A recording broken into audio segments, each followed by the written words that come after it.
Aquí comienza Paralímpicos, el podcast del Comité Paralímpico Español, con David Blay. No sabemos si, como cantaban Sonia y Selena en una de las canciones más emblemáticas de la historia del pop español, en verano, cuando llega el calor, los chicos se enamoran. Pero sí que sabemos a ciencia cierta que los chicos y las chicas que compiten en el deporte paralímpico durante estas fechas se entrenan y además participan en algunas de las competiciones más importantes, si no las que más, de todo el año. Por eso hemos centrado, justo antes de que entre el verano, este episodio 51 del podcast oficial del Comité Paralímpico Español en algunas cosas que han ocurrido durante este mes y en otras que van a ocurrir en los próximos días. Así que a todos y a todas los que nos seguís habitualmente, bienvenidos y bienvenidas. Y comenzamos ya con una de las épocas más intensas para el deporte de personas con discapacidad.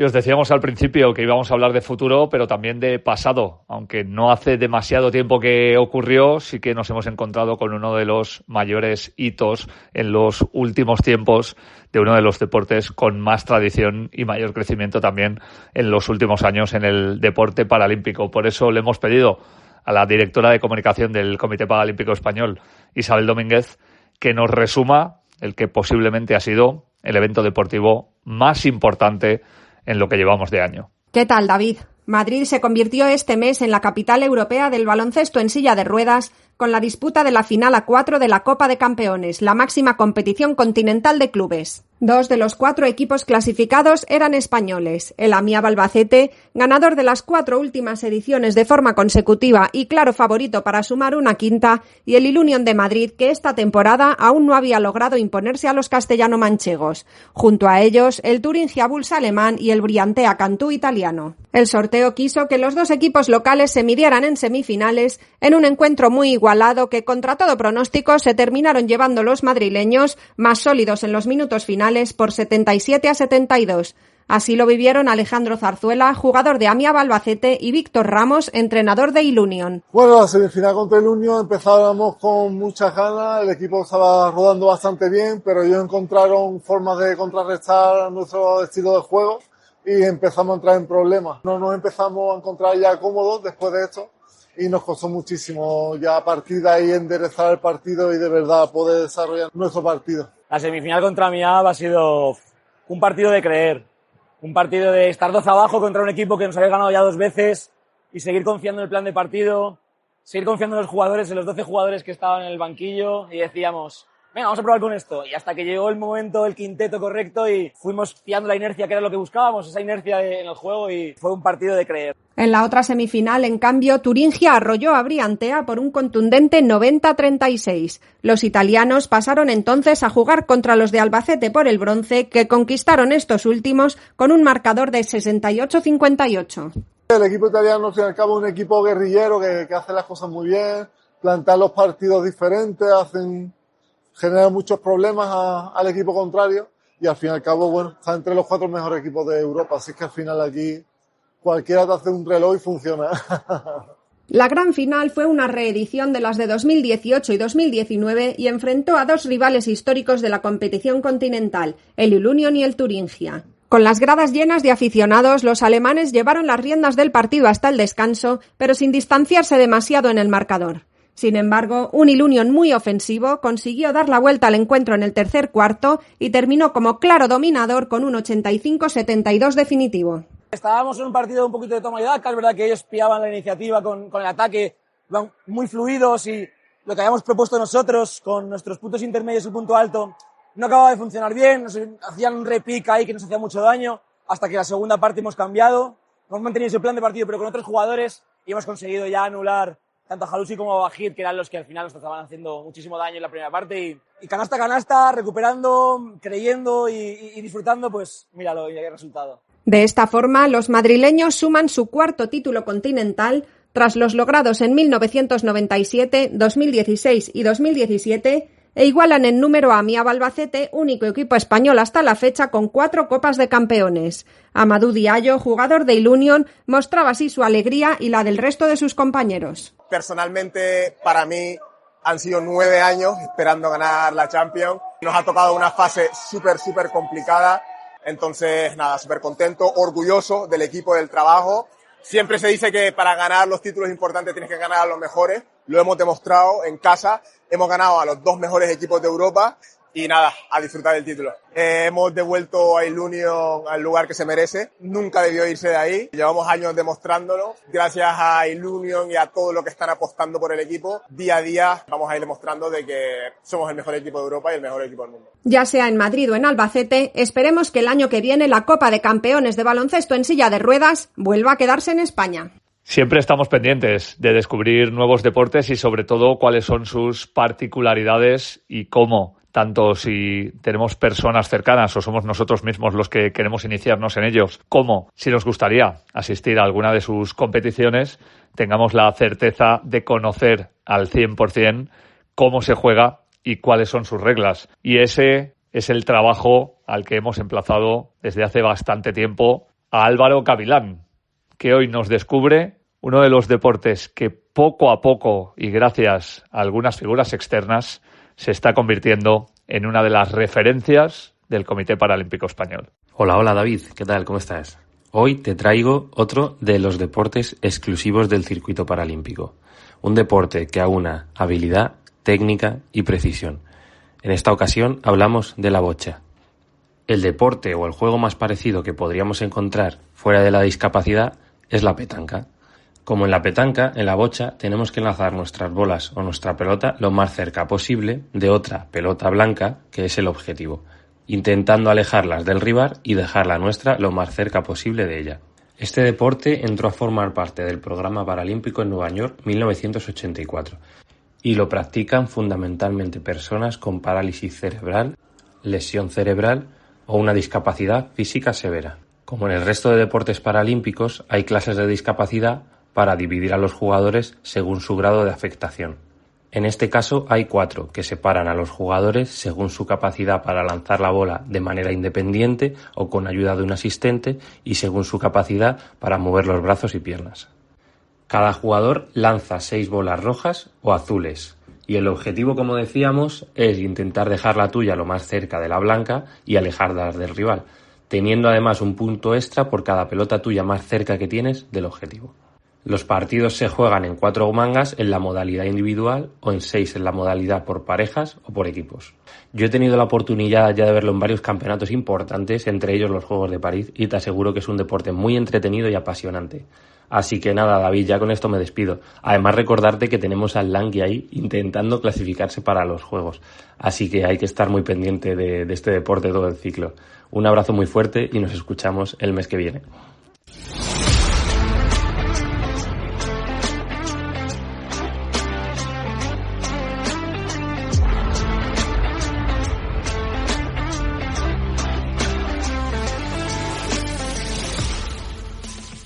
Si algo tenemos claro a partir de ahora es que quien quiera entrenarse y competir lo va a hacer con calor. Y normalmente siempre miramos a las personas que están en la élite, pero también buscamos a través del servicio médico del Comité Paralímpico Español que nos expliquen qué es lo que hace quien compite al máximo nivel para que quien practica deporte de manera amateur pueda tener claro cómo implementar algunas circunstancias que pueden beneficiarles en su día a día. Así que le hemos pedido a Lorena Aira, desde el Departamento de Nutrición, que nos cuente cuáles son las últimas novedades que están utilizando para optimizar el rendimiento y luchar contra la fatiga y el calor. Muy buenas, David. Hoy quiero aprovechar el aumento de las temperaturas, el calor, que llega ya el verano, para hablar de la hidratación, sobre todo en deportes de resistencia y en el deporte paralímpico porque todavía cobra un poquito más de importancia. La mayoría de nuestros deportistas además ya están en plena temporada de competición.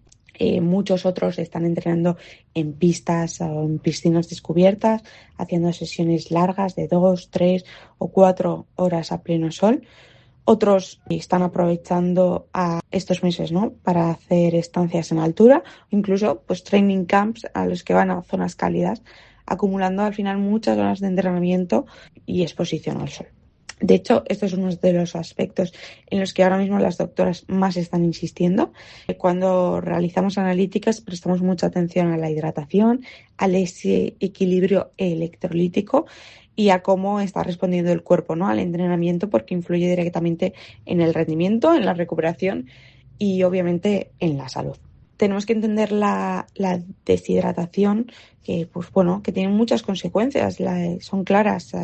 Aparece la fatiga, cuesta más gestionar el calor, baja la concentración y el rendimiento cae. Además, tenemos que tener cuidado porque en el contexto paralímpico hay un factor extra bastante importante, que es que muchos de los deportistas tienen alteración en la termorregulación.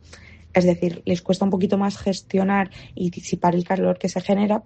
Durante los meses previos, pues hemos ido probando estrategias, vamos probando isotónicos, bebidas con electrolitos, ¿no?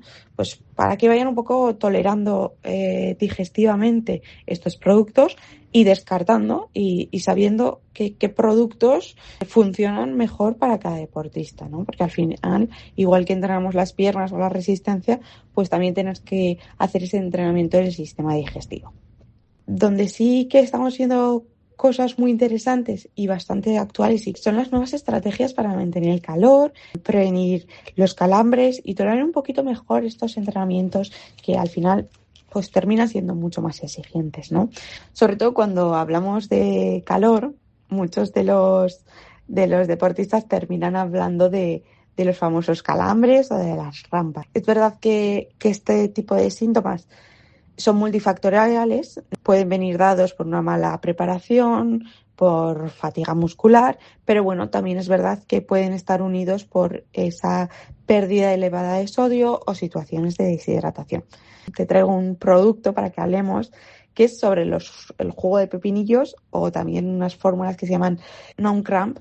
Muchos creen que lo que hace es reponer minerales, son productos al final con sabores muy intensos, son ácidos, salados o incluso picantes, pero su función o su mecanismo principal es que activan receptores nerviosos, tanto en la boca, en la garganta, así como en el tracto digestivo, y por eso parece ayudar a modular señales nerviosas que implican esos calambres, ¿no?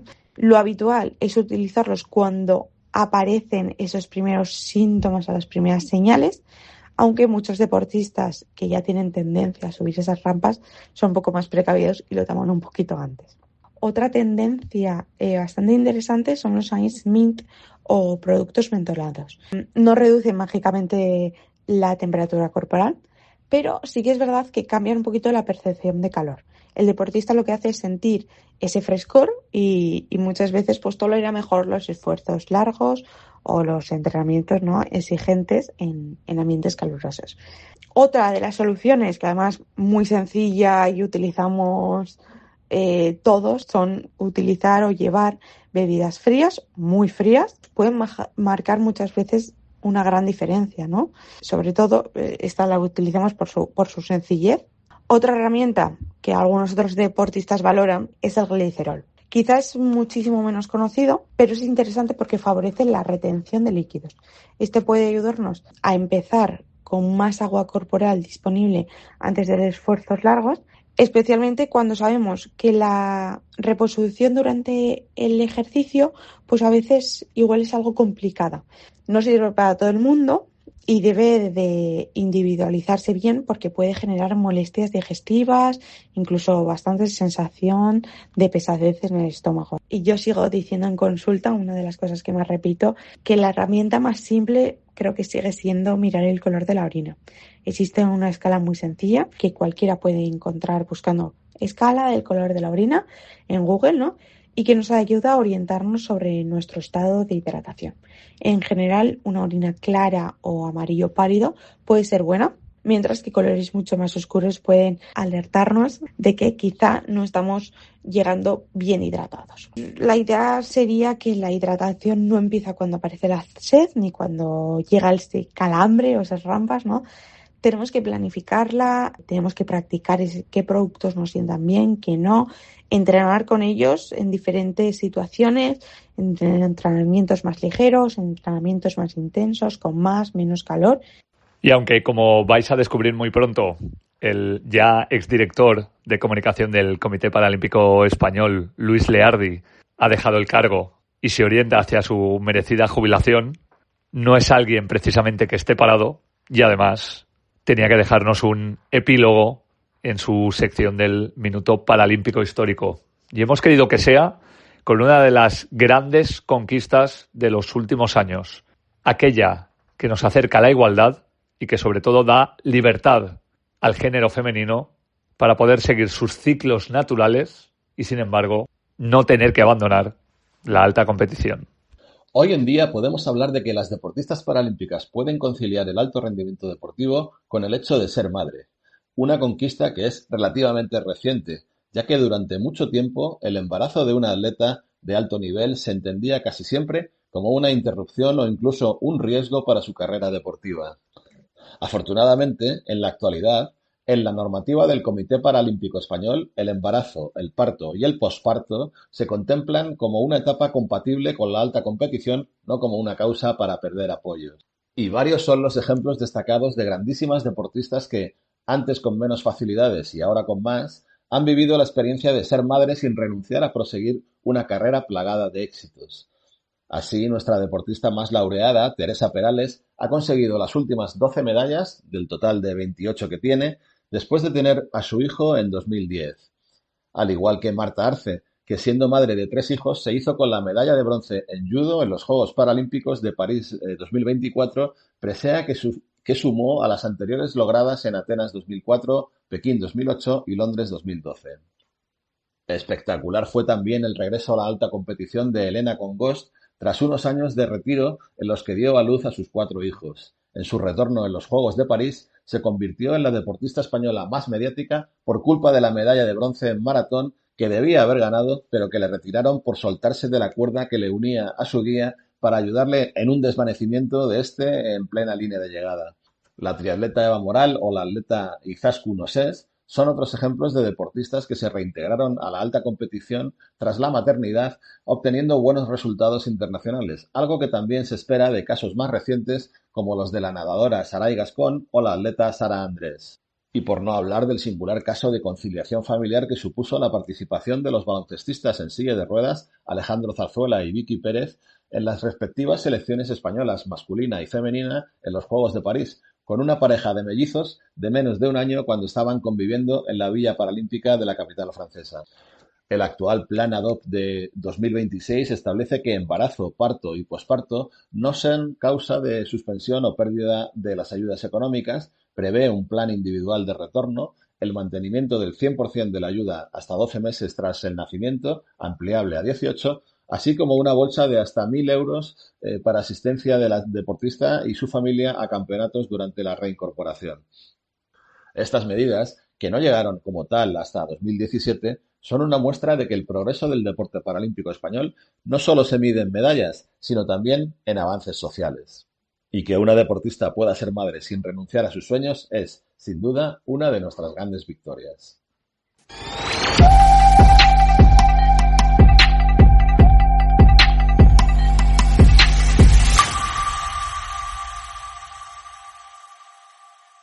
La entrevista de hoy es doblemente especial, primero porque la persona con la que vamos a hablar por sí misma debería ser entrevistada, o por lo menos la gente que tiene alrededor en su familia, porque hablamos de una doble medallista de Juegos Paralímpicos, pero también porque no solo ha estado ligada en primera persona al deporte de personas con discapacidad, sino que por muchas circunstancias lo sigue haciendo. Y por muchas circunstancias no solo hablamos de profesionales, sino curiosamente también de familiares. Ya sabéis que siempre buscamos el entorno de los deportistas y saber cómo sus padres, sus madres, sus hermanos, hermanas o personas que han estado cerca de ellos y de ellas, primero conviven con la discapacidad, tanto si llegó sobrevenida como si fue de nacimiento, pero también cómo les acompañan en su crecimiento tanto personal como deportivo. Y hoy, además, vamos a hablar de un doble perfil, porque hablamos de un perfil que fue deportista y también medallista, pero que seguramente ha ayudado a la mayoría de las generaciones posteriores a tener la visibilidad necesaria como para que no solo se hable de ellos y de ellas muchísimo en los medios de comunicación, sino, por ejemplo, para impulsar también las opciones que estamos viendo en los últimos tiempos de que muchísimos sponsors decidan que todo ese impacto efectivamente les puede llevar a ayudar a los y las deportistas del Comité Paralímpico Español y, por lo tanto, hacer crecer el movimiento paralímpico. Así que después de 20 años, y os lo contábamos en el último episodio del podcast oficial del Comité Paralímpico Español, ha dejado la dirección de comunicación Luis Leardi y queríamos ver el otro punto de vista, quien le ha acompañado desde mucho antes que fuera la persona que transformó la parte comunicativa del comité en las últimas 2 décadas. Y resulta que su mujer, pues, también tiene medallas en Nueva York y en Stoke Mandeville, concretamente. Inmaculada Palencia, Inma, ¿cómo estás? Muy buenas. Hola David, muchísimas gracias por la oportunidad y bien, aquí estoy bien. Bueno, lo primero que te voy a preguntar es cómo es tener un marido jubilado cuando tú lo has conocido en pleno proceso de ser campeón paralímpico y luego lo has conocido en pleno proceso de ser director de comunicación y ha estado, por razones evidentes, fuera de casa mucho tiempo, no solo en los Juegos, sino en otras competiciones, y de repente la vida cambia absolutamente. ¿Cómo están siendo estos primeros días poco comunes en vuestra vida? Si te soy sincera, David, la verdad es que la jubilación no ha llegado a esta casa todavía. Él es una persona muy activa, un profesional inagotable y todavía tiene un montón de compromisos a los que dedicarse. Sabes que en este último año también ha estado como profesor en la Universidad de Comillas, inmerso en su próximo doctorado, está en grupos de teatro, está en un montón de ediciones, está tratando también aquí de crear en Madrid los inicios de lo que pueda ser el deporte de waterpolo para personas con discapacidad, o sea que todavía no estamos disfrutando de él en casa y está en un montón de actividades todavía dando continuidad a su gran amor que es el deporte de las personas con discapacidad. Bueno, vosotros los conocéis muy jovencitos, todavía sois jóvenes, pero obviamente en aquellos momentos mucho más, y sois 2 personas que se encuentran a través del deporte y de la discapacidad, sois 2 personas además que sois exitosas en vuestro deporte, pero también nos lo contó Luis en alguna ocasión en algunos años anteriores en los que en el podcast, donde incluso también interviniste tú, hablábamos de la historia de los y las deportistas, y claro, tú has vivido unos juegos en los que había que devolver el chándal que teníais uno y tú has vivido unos juegos en los que prácticamente, a pesar de ser medallistas, no había repercusión. ¿Cómo ha vivido una deportista que además era la mujer del director de comunicación del Comité Paralímpico Español este crecimiento mediático tan salvaje en los últimos 20 años? Porque me imagino que no sois personas en absoluto envidiosas, pero un poco de pensar, ostras, ojalá esto hubiera podido llegar un poquito antes, sí que habrá salido en alguna conversación en casa, ¿no? Yo me siento muy satisfecha por la labor que día a día se hace en España. Yo creo que contamos con grandes entidades que apoyan no solo el deporte, sino la formación y el empleo de las personas con discapacidad, como es el Grupo Social 11, como es Fundación 11, como es el Comité Paralímpico Español o el CERMI. que velan y trabajan por que nuestras condiciones vayan mejorando. En relación al deporte, pues yo te puedo contar una anécdota. Yo participé en varios juegos. Los primeros fueron en el 84 en Nueva York.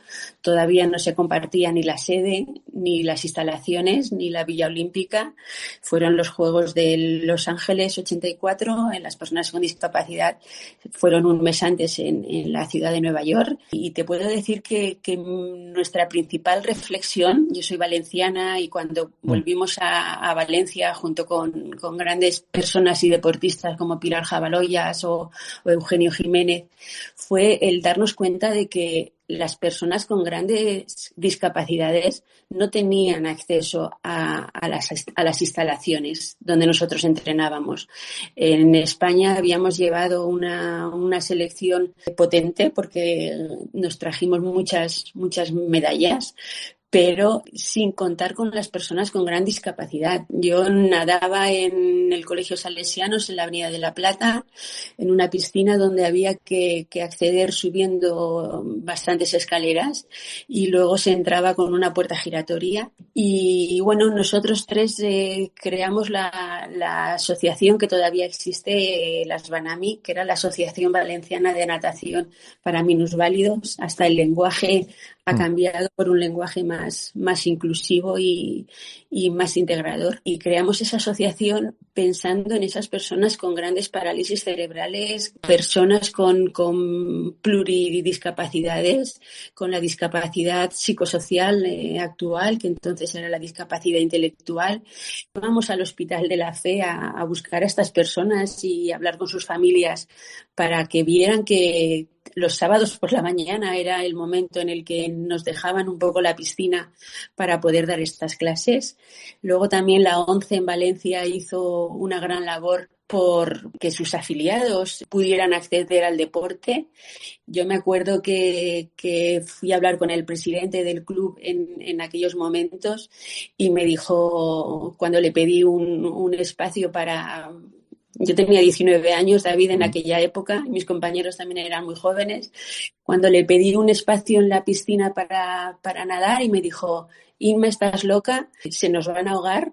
Y yo le dije, por favor, si no les enseñamos a nadar es cuando se nos van a ahogar.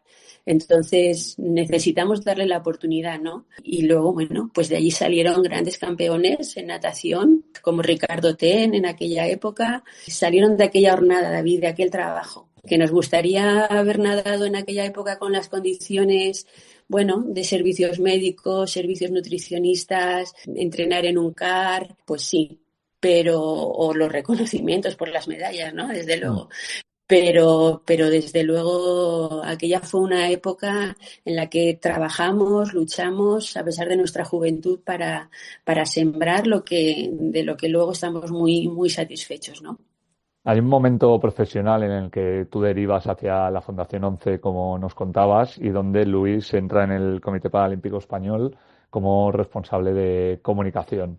Y me imagino que habrá habido muchas conversaciones, te hablo del momento primigenio. Tú sigues trabajando en ese intento de integración a través de la Fundación y Luis empieza en un comité que estaba creciendo, pero que obviamente todavía no era ni tenía la dimensión de lo que nos encontramos en este momento. No sé si te acuerdas de alguna de las primeras conversaciones cuando él entra como director de comunicación y de algunas de las visiones que podía tener y si alguna de ellas se ha acabado cumpliendo después de 2 décadas. Sí, nosotros nos conocimos muy jóvenes, David, nadando.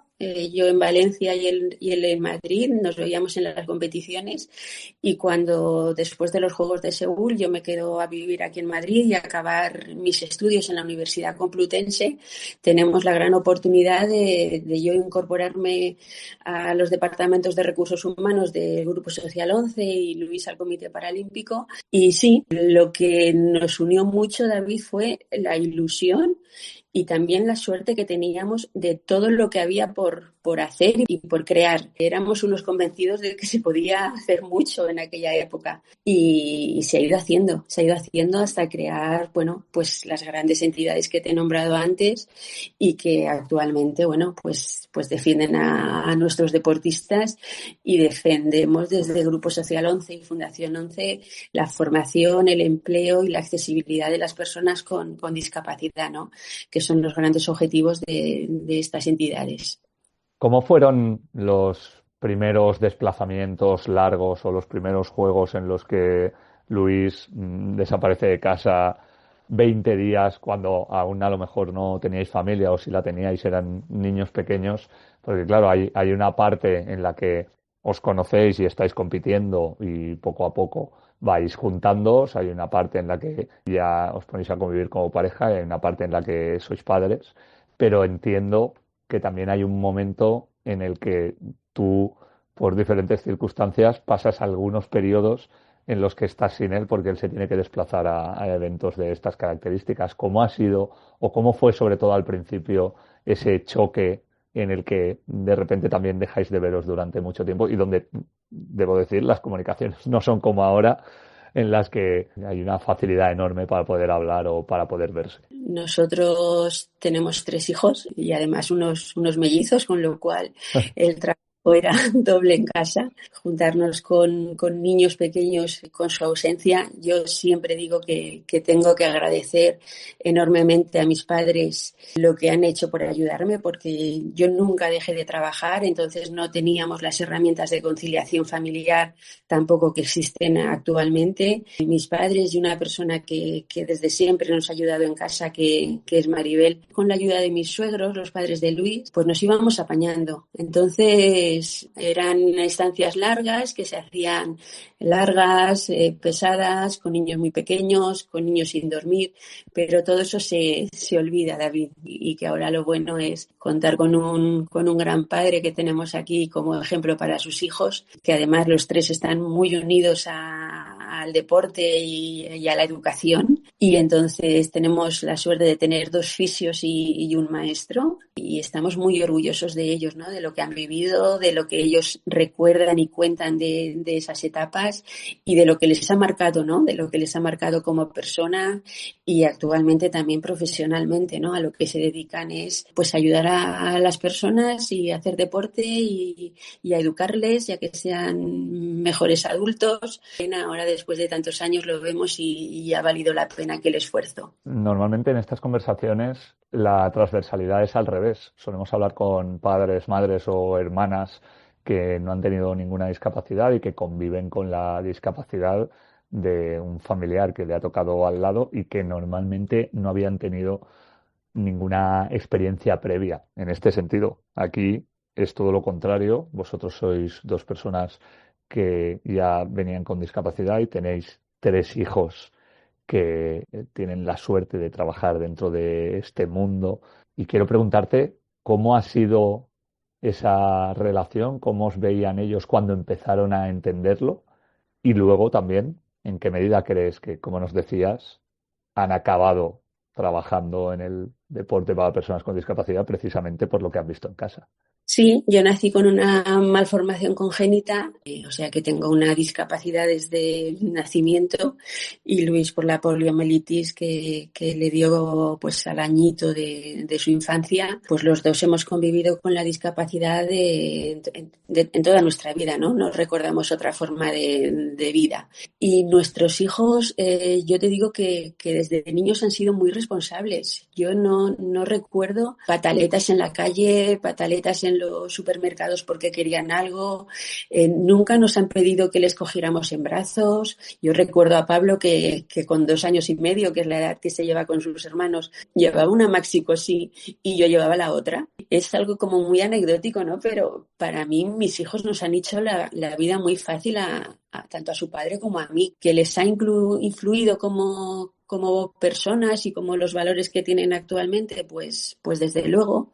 Ellos ahora son jóvenes pues muy comprometidos con la sociedad. Pablo además es profesor en la universidad, es entrenador del equipo Torrelodones, trabaja en una clínica, o sea que no solo se dedica a la fisioterapia de personas con discapacidad, sino que es mucho más abierto a lo que hay en la sociedad. Alberto está haciendo sus primeros pinitos como fisioterapeuta y Quique, después de año y medio viviendo en Dublín y cogiendo un buen nivel de inglés, está dando clases como maestro de educación física en un colegio bilingüe aquí en Madrid. O sea que los tres han sido muy, muy comprometidos con su futuro y han visto la discapacidad como algo normalizado en nuestra casa y en nuestra familia. Quiero cerrar esta entrevista preguntándote, porque tú has estado al lado de Luis y lo sigues estando durante muchos años. En estos 20 años, ¿sí crees que ha habido un momento cumbre para él? Es una persona que ha hecho que los medios de comunicación se interesaran por el deporte paralímpico, que ha hecho crecer también al propio comité en estas circunstancias, y ahí están todos los homenajes que está recibiendo. ¿Tú recuerdas algún momento especialmente en el que con el trabajo realizado dijera, ostras, estamos en el punto donde queríamos, o estamos llegando a un punto donde queríamos, o para mí esto ha sido algo súper relevante y vale la pena todo el esfuerzo que hemos hecho? Yo creo que la creación del Comité Paralímpico Español fue un gran momento tanto para Luis como para todas las personas que con discapacidad que practicábamos deporte, y sobre todo la firma del Plan ADOP, cuando se incorporan los grandes patrocinadores a apoyar al deporte paralímpico, guiados por la ONCE, ¿no?, que fue el principal propulsor de este plan. Los Juegos de Londres en el 2012, etcétera, bueno, pues han sido hitos muy, muy importantes que Luis ha tenido la suerte de vivir y de trabajar para ello. Pero ya te digo, yo creo que la firma del Plan ADOP fue un hito del que Luis se siente todavía muy, muy satisfecho. La publicación del libro blanco del deporte para deportistas con discapacidad, todo el trabajo que se ha hecho para que Televisión Española permita un espacio para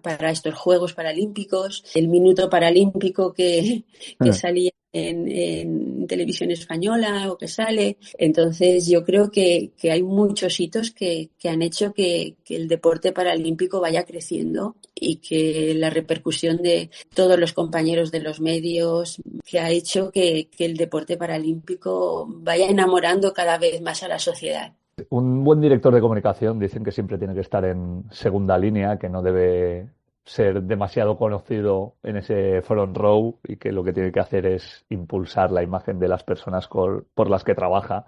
Y yo creo que esa es la mejor definición que puede haber para Luis Leardi, pero no podíamos dejar de sacarle los colores en algún momento, porque hay que poner en valor, como ya dijimos el mes pasado y hoy a través de las palabras de su mujer y compañera durante muchos años, esos 20 años en los que la transformación del deporte paralímpico ha sido evidente, y ese crecimiento todavía es constante, y todavía la inercia con Isabel Domínguez, que ha estado también al lado de Luis durante mucho tiempo, va a continuar en el comité. Así que, Inma, te lo agradecemos mucho.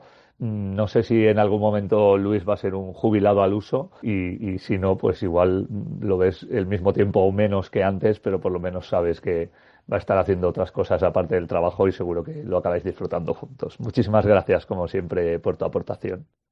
Muchas gracias, David. Yo creo que Luis no va a abandonar el deporte nunca. Felicitar a Isabel, la conozco mucho, creo que va a hacer una gran labor, y al Comité Paralímpico animarle a que siga en su trabajo incansable y que luche por él. Tengo la alegría de tener a Luis como mi gran compañero de vida, y de lo que disfruto todo lo que puedo.